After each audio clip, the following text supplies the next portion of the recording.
Thank you. While I'm happy for those we have helped over the past few years, taking about 75,000 homeless off the Los Angeles streets, I must say that the problem at hand runs much deeper than the poverty we see around us. When I created this program, focusing on just this one regional crisis, my long-term hope was that it would set a new precedent, that those who disproportionately benefit in this world would be inspired, step up, and help take responsibility for the plight of the less fortunate.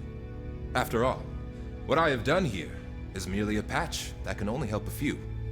For the true source of poverty, our social system, continues to go unaddressed.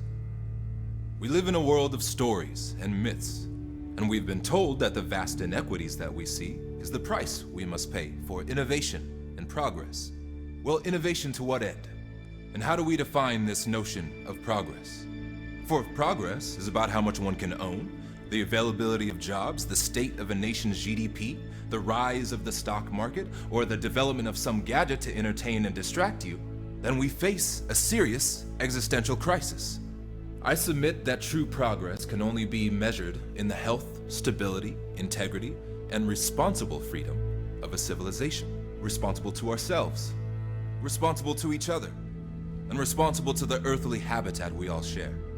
And by those measures, my friends, there is now little progress to be found, as we all sit idly by, presupposing that the way society works is the only way it ever could.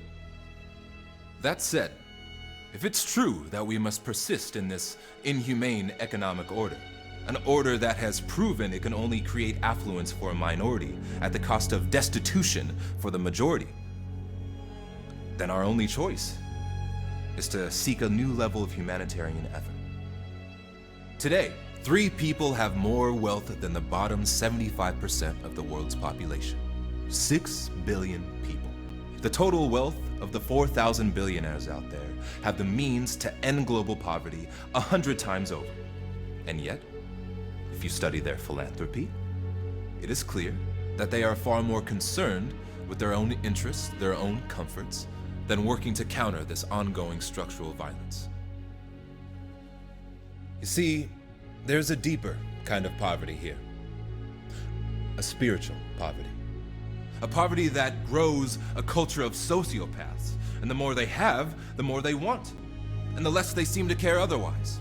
Moral bankruptcy, hiding behind this age-old story that one can have $1 billion in the bank while others starve, is somehow natural to the human condition. In a number of months, my program will end, as the funds will be gone. And to date, not one wealthy so-called philanthropist has offered to help keep the program running. Now I know this event is about peace, but it must be understood that the wealthy of this world, those at the root of true political power, are sick. Their priorities have nothing to do with true progress, and the time for tolerance is over. The billionaires of this world are not symbols of success. They are symbols of violence.